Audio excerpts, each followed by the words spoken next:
Bhagat Singh jail તોડીને ભાગ્યા. પાછળ પોલીસ પડી હતી. દોડતા દોડતા એમ લાગ્યું કે હવે પોલીસ લોકો આંબી જશે. એક ઘરનો દરવાજો ખટખટાયો. દરવાજો ખોલો, દરવાજો ખોલો. દરવાજો ખોલે, એક વૃદ્ધા દરવાજા પાસે આવી. પણ ભગતસિંહ જેલમાંથી ભાગેલા હતા. કપડા ગંદા હતા, માથાના વાળ વિખરાયેલા હતા. નારી મનમાં વિચાર કર્યો કોણ છે? પણ એ જ વખતે ભગતસિંહના મુખમાંથી શબ્દ નીકળ્યો, હું ભગતસિંહ છું, જેલ તોડીને ભાગ્યો છું. તરત પેલા માજી આવી જા બેટા, અંદર આવી જા. ભગતજી અંદર લીધા, દરવાજો બંધ કર્યો, નવડાવ્યા, ધોડાવ્યા. ભગતસિંહને પ્રેમથી ભોજન કરાયું. અને એ વખતે ભગતસિંહે પ્રશ્ન કર્યો, માજી તમે ઘરમાં કોણ છો?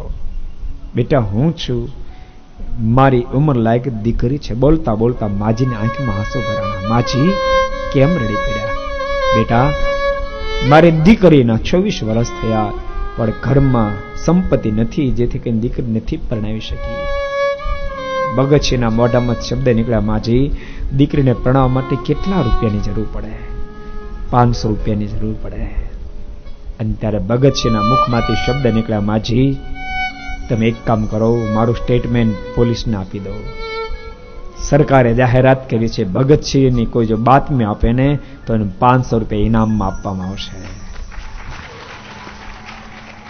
માજી મારી બાતમી આપી દો, જાઓ પોલીસને, તમને 500 રૂપિયા મળી જશે.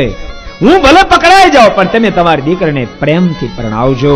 અને એ જ વખતે એ 26 વર્ષની દીકરીના મોઢામાં શબ્દ નીકળ્યા, નહીં નહીં નહીં માં, જોજે બાતમી આપીશ નહીં. અને ત્યાં તો માજીના મોઢામાં શબ્દ નીકળ્યા, બેટા બેટા હું ગરીબ જરૂર છું, હું ગરીબ જરૂર છું, પણ બે વફા તો નથી જ, બે વફા તો નથી જ.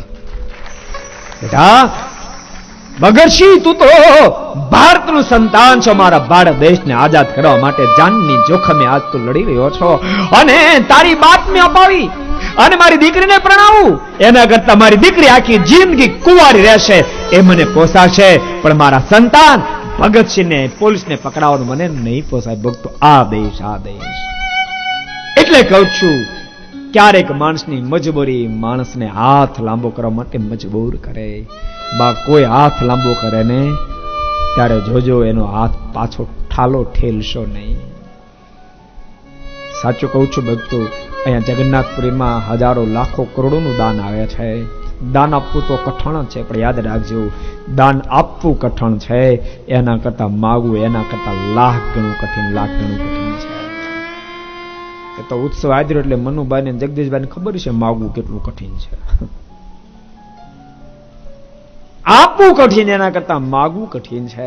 અને યાદ રાખજો, માગવું કઠિન એના કરતા જેની પાસે તે માગો એ નકારમાં માથું ધુણાવે ને ત્યારે હાથ પાછો ખેંચવો એના કરતા કઠિન, એના કરતા કઠિન છે. બહુ વિચારને અંતે કોઈ તમારે આગળ હાથ લાંબો કરે, બાપ એના હાથને તમે પાછો ઠેલશો ને, હાથને પાછો ઠેલશો નહીં.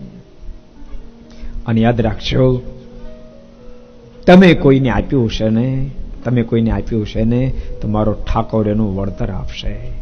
યાદ રાખજો, કોઈ નિરાધાર, કોઈ દિન દુખિયાને માટે તમે મદદરૂપ થયા છો, કોઈની આંખોના આંસુ લૂછ્યા હશે, કોઈ હોશિયાર છોકરો હોય ફી ન ભરી શકતો તમે એને ભણાવ્યો હશે ને, એ મોટો સાહેબ અધિકારી બની જશે.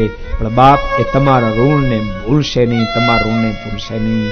કદાચ તમારા સંતાનો તમને ઠોકર આવશે, પણ જેને તમે ભણાવીને તૈયાર કર્યો ને એ બાળક તમને જિંદગીમાં ક્યારે ઠોકર નહીં મારે, ક્યારે ઠોકર નહીં મારે. અને એમાં આ તો ભારત દેશ છે બાપ.